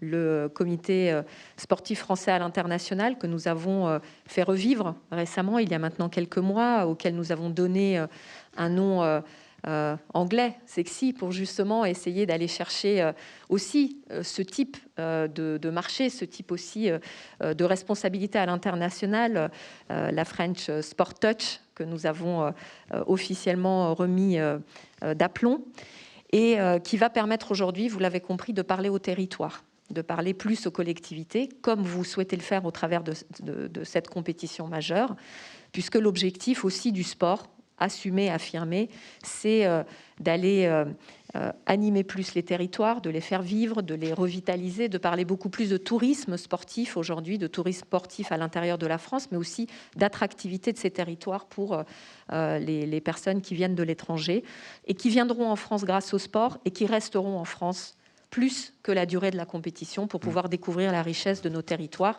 Et c'est ça l'intérêt aussi de faire cette compétition. Dans à peu près, je crois que vous avez touché pour l'instant 40 villes de taille moyenne en France. Vous avez l'ambition aussi au travers de cette compétition de multiplier par 3 le nombre de vos adhérents, le nombre de vos pratiquants, par 4 le nombre de vos féminines pour rattraper un petit peu le retard que le sport féminin connaît en France, un peu dans toutes les disciplines un peu masculines. Et tout ça, c'est des beaux objectifs qui s'additionne à celui dont a parlé le directeur de l'AFDAS tout à l'heure, qui est de redynamiser l'emploi sur nos territoires. Je voudrais juste souligner un chiffre qu'on ne cite pas souvent dans le champ du sport. Nous avons fortement participé à l'augmentation de la formation par apprentissage, puisque nous l'avons multiplié par 6 dans ce mandat. Donc 6 fois plus d'apprentis en France dans le champ sportif. Évidemment, ça repose beaucoup sur l'engagement de France 2023, aujourd'hui France 2025, dans le champ du rugby, mais aussi dans tout le monde associatif sportif. Et c'est vraiment un espoir, j'allais dire, pour le monde du sport qui a besoin demain de se structurer par l'emploi, que ce soit dans le monde de l'organisation de grands événements, mais aussi dans le monde associatif. Merci beaucoup.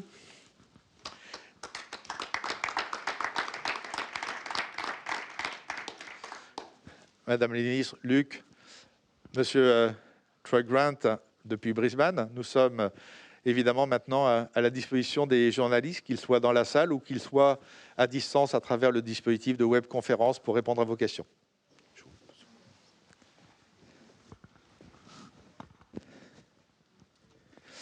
Si vous voulez juste avoir l'amabilité de vous lever et de vous présenter pour poser vos questions, ce sera plus simple.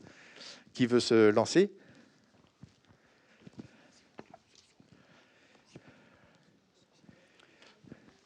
Oui.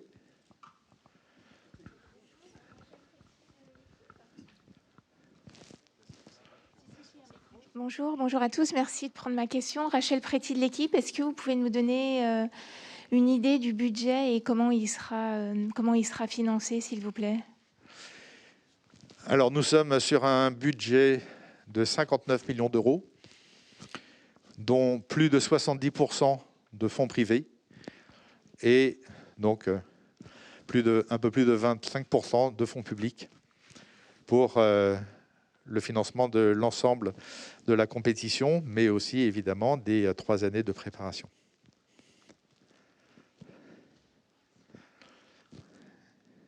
Une autre question?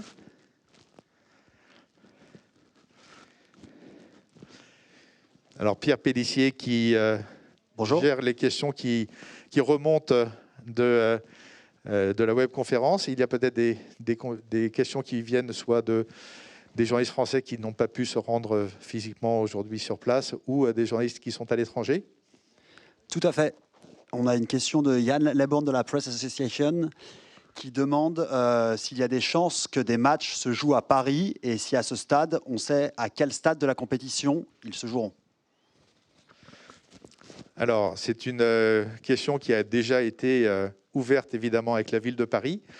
D'abord parce qu'un grand événement sportif international peut difficilement ne pas voir Paris concerné par une partie de son organisation. Donc nous avons ouvert des premières discussions avec la ville de Paris. Il est trop tôt aujourd'hui pour vous dire pour quel type de match et pour quelle compétition.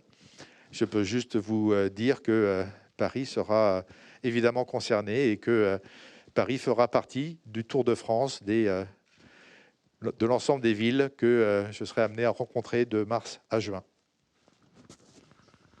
Merci pour lui. Qui posait aussi du coup une autre question. Le gouvernement anglais il a été dit que le gouvernement anglais donnait 25 millions de livres aux organisateurs de la Coupe du Monde 2021 et il demande du coup quelle sera la contribution du gouvernement français à la Coupe du Monde 2025. Merci. Alors pour le moment, nous avons financé à hauteur de 700 000 euros le début de ce processus d'organisation de la compétition. Et nous verrons par la suite comment le budget sera constitué, y compris effectivement par les sponsors privés, comme l'a dit monsieur le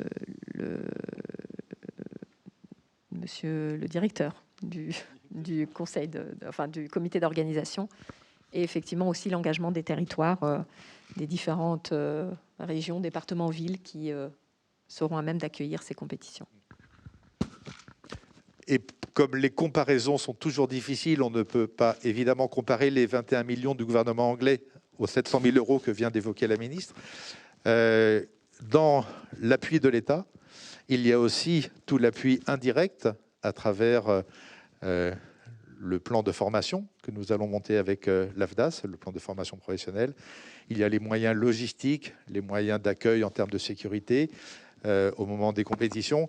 Donc, il ne faut pas juste comparer ces deux chiffres. Le Premier ministre a souligné l'engagement sans réserve de l'État. Et nous savons que nous avons une excellente relation avec la DIGES et avec l'ensemble des services de l'État sur cette très belle compétition qui, je pense, symbolise d'une certaine manière une nouvelle forme de sport en France avec un traitement totalement égal des compétitions hommes, femmes, jeunes, fauteuils. Traitement égal à tout point de vue, conditions d'hébergement, moyens de transport, primes de match et de classement, médiatisation. Et je pense que cette forme de sport rencontre aussi un énorme écho dans les territoires. Et les villes, si elles sont aussi nombreuses à vouloir cette Coupe du Monde, c'est aussi parce que cette forme d'inclusion et de cohésion territoriale répond exactement aux politiques des maires et aux politiques des régions. Donc, toute la sphère publique, l'État, les régions, les départements, les communes, sont avec nous dans cette Coupe du Monde et c'est, je pense, le message le plus important. Merci beaucoup. Une question de Bruno Ortoniente de l'Indépendant qui demande si les matchs seront retransmis en direct et sur des chaînes publiques. Nous l'espérons tous. Les premiers contacts avec France Télévisions sont extrêmement positifs. Nous aurons probablement plusieurs diffuseurs, mais nous souhaitons évidemment, c'est l'un des engagements que nous prenons vis-à-vis de l'État, vis-à-vis de la fédération, promouvoir le rugby à 13 en France en 2025, mais même dans les années qui vont précéder, 2022, 2023, 2024, passe par du sport en clair, accessible à tous. France Télévisions, avec France 3 Régions, est au cœur de notre politique territoriale. Il n'y aura pas que France Télévisions, mais oui, il y aura des matchs et le plus nombreux possible. 128 matchs, c'est énorme, mais c'est notre objectif de faire en sorte que les 128 matchs soient télévisés. Merci. Une question de Martin Sadler du journal anglais League Express. Est-ce que le fait que le tournoi soit organisé par des villes moyennes a été crucial dans le support du gouvernement français ? Oui, comme je l'ai dit dans mon propos conclusif, effectivement, c'est notre volonté de travailler sur la cohésion des territoires, mais aussi sur l'attractivité des territoires, sur l'animation de ces territoires, voire la revitalisation de certaines zones aujourd'hui en France par le sport et grâce au sport. Et c'est un élément très fortement pris en considération par l'Agence nationale des territoires, par le ministère avec qui nous travaillons en collaboration sur aussi bien le financement des équipements sportifs lorsqu'on en construit sur des territoires pour attirer du monde, pour attirer des entreprises, pour attirer des familles qui viennent s'installer sur les territoires. On le porte aussi bien sur ce type de financement que dans aujourd'hui le soutien aux grands événements sportifs qui sont des choses, qui sont des moments où on redynamise la vie sociale d'un endroit et qui derrière sont aussi susceptibles de laisser un héritage, que ce soit en termes de formation de notre jeunesse, d'existence de nouveaux clubs qui viennent s'implanter et qui sont créés grâce à l'arrivée de ces événements sportifs dans telle ou telle ville. Et puis, effectivement, cet impact social qu'on ne mesure que trop peu encore et que justement, par ce souci, j'allais dire, de la gouvernance partagée aujourd'hui qui existe aussi bien à l'Agence nationale du sport que dans ce nouveau comité aujourd'hui pour attribuer les événements sportifs et surtout le soutien de l'État aux événements sportifs des territoires, enfin qui se passent sur les territoires, eh bien c'est tout l'objectif aujourd'hui d'être autour de la table tous ensemble pour discuter des bénéfices que pourront apporter les événements sportifs aussi bien aux collectivités qu'à la population qui y habite au quotidien. Et je voudrais rajouter juste un point. Je crois que, pour répondre aussi à la question, est-ce que ça a été une des raisons de l'engagement de l'État à nos côtés? Clairement oui, parce que c'est une singularité extraordinaire de ce projet.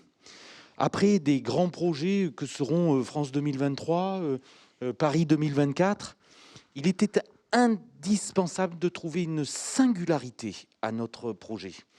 Et finalement, le fait de pouvoir dire à des territoires, des villes qui malheureusement n'ont pas forcément l'occasion de pouvoir recevoir des événements mondiaux comme ça a été, c'est justement cette capacité à se répartir sur le territoire, à aller proche des villes moyennes qui a créé cet engouement absolument fabuleux et qui est d'ailleurs le nerf de la guerre de notre modèle.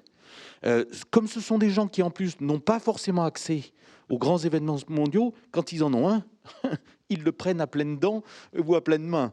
Donc, c'est une cohérence globale de notre projet qui fait en sorte que, oui, ces villes de taille moyenne, c'était l'essence même et la singularité de notre projet. Et je crois que l'État l'a bien compris. D'ailleurs, je souhaite vous transmettre les remerciements de Bertrand Barrault, le maire d'Issoire, qui dit un grand merci pour la confiance accordée aux villes moyennes.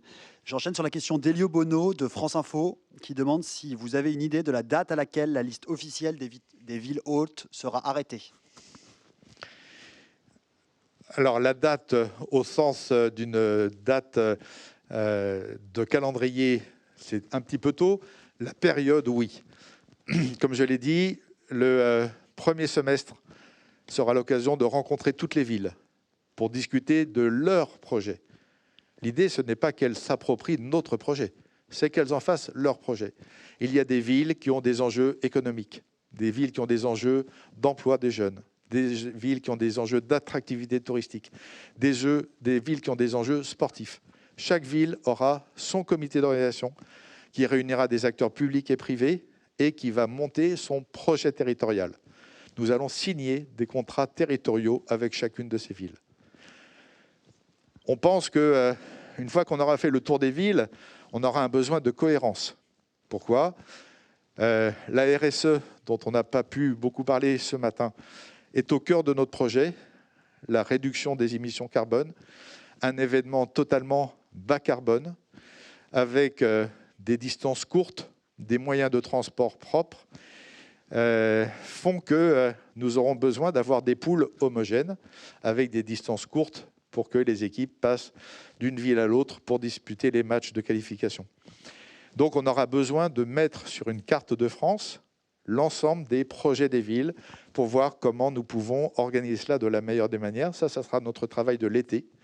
Et nous reviendrons auprès des villes, probablement en septembre, pour leur donner notre vision globale de l'ensemble des compétitions et donc de la place que chacune de ces villes peut prendre dans l'organisation des compétitions, mais aussi évidemment dans le cadre économique de relations que nous aurons avec chacun de ces comités d'organisation.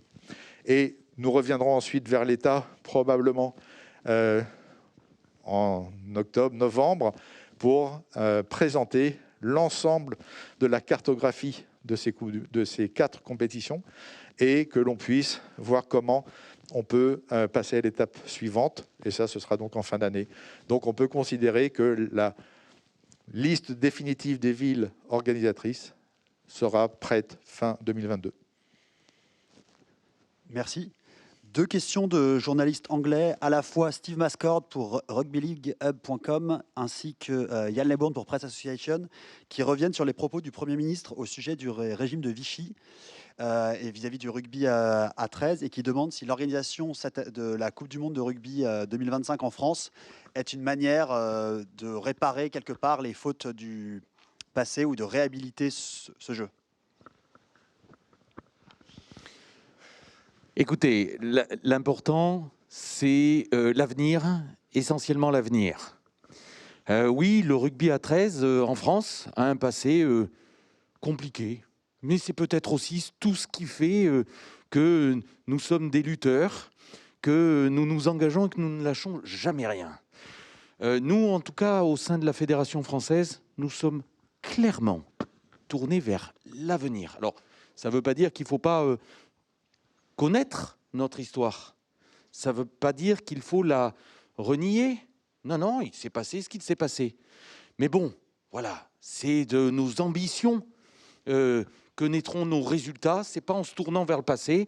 Depuis mon élection, il y a maintenant 1 an, j'ai demandé à l'ensemble du rugby à 13 français de d'abord se tourner vers l'avenir et de ne regarder son passé que de très loin.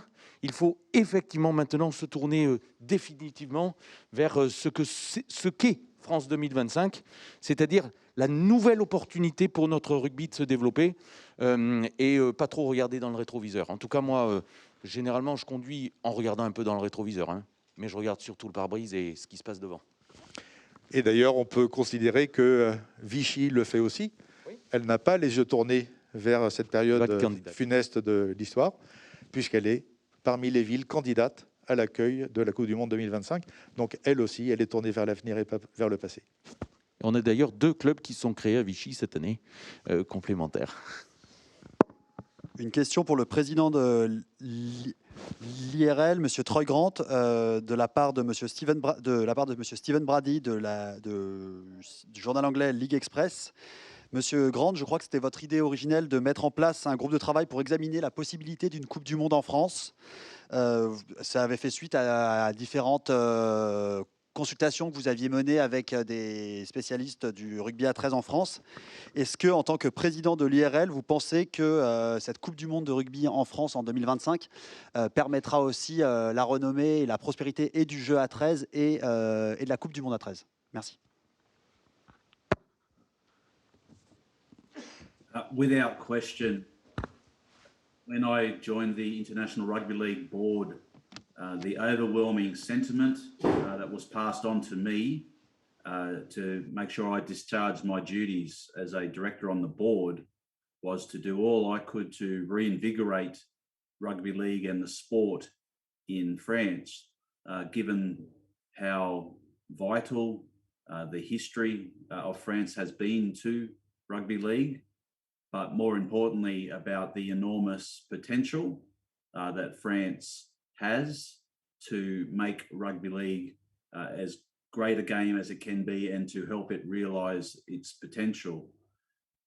It has been a difficult number of years for world sport, but throughout that time, the dream of today coming to fruition has certainly sustained me and the IRL, because we understand that the passion, not only in France for rugby league, but for the world, and the esteem that the France is held in the world in regards to rugby league and everything else is enormous. So I couldn't be more proud or pleased or grateful.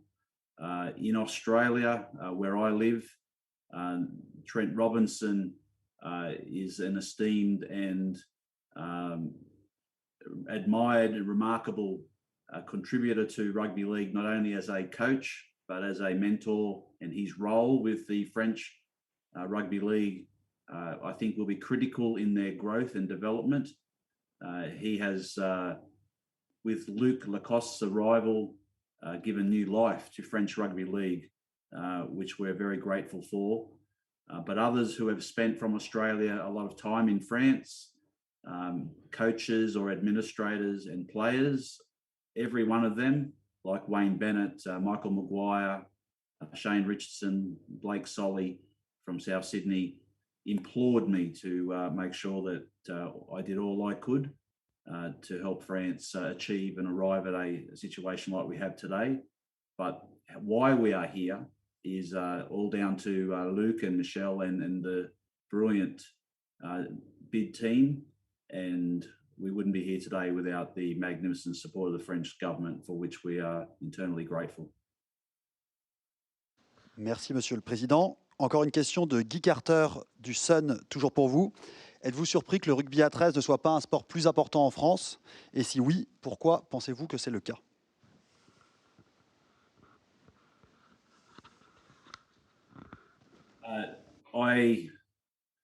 I'm not surprised that in world sport, competition in the last 30 years has increased and has been immense, just on the sporting platforms. But for young people, for community, there are many other choices for their participation in other social, sport or recreational activities. So for any sport, the challenge is only been more and more prevalent in the last couple of decades of how hard it is to attract participation and have continuity of people playing the game from community amateur through to professional level.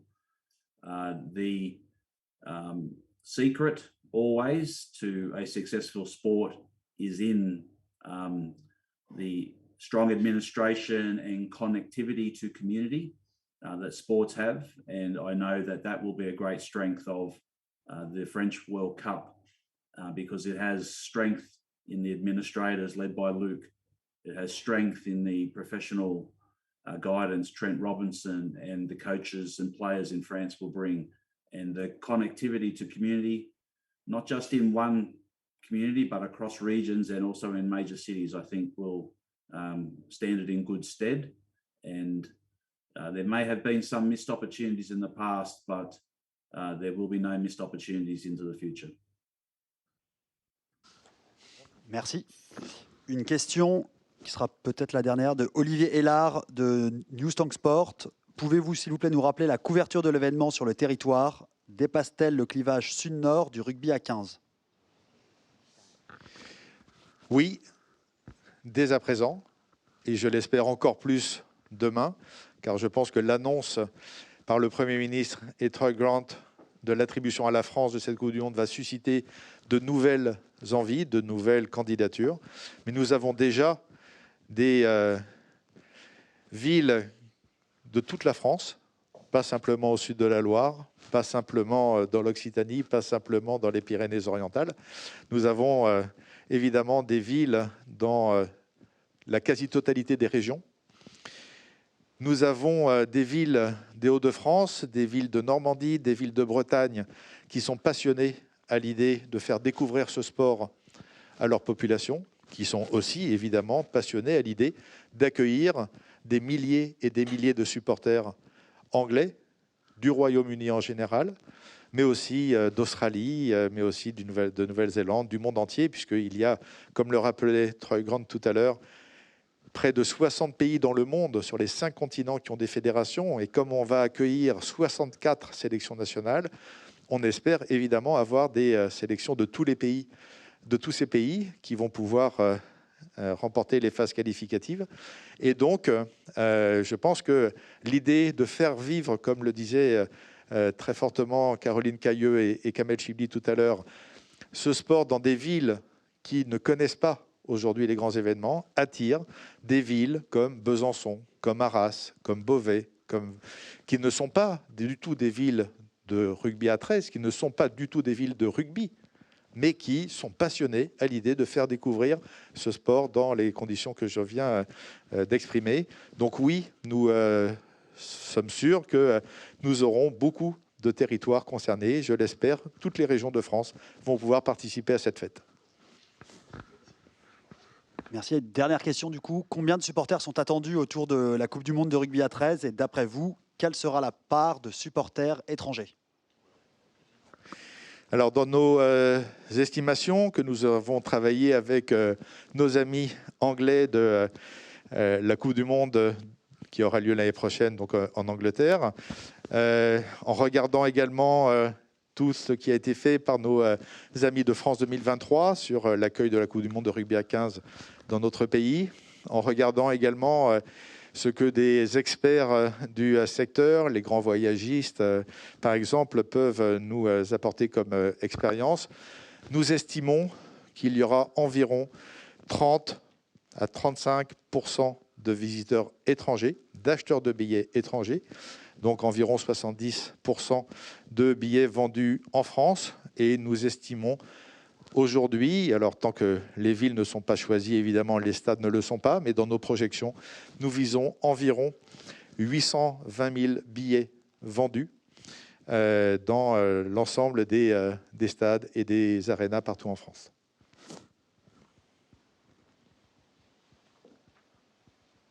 Merci. Il n'y a pas d'autres questions dans la salle non plus. Très bien. Madame la ministre, merci beaucoup. Merci pour le temps que vous nous avez consacré. Merci. Le plus dur commence, mais vous êtes avec nous. Merci, Président. Je rappelle à tous les journalistes que le contact presse que vous avez sur votre dossier de presse, Pierre Pélissier, continue à être actif bien au-delà de cet événement aujourd'hui. Donc, n'hésitez pas à prolonger vos questions dans les mois et les années qui viennent autour de Pierre. Et puis, merci à tous nos intervenants pour la qualité et la clarté de leurs expressions. Bonne fin de journée à tous et à bientôt.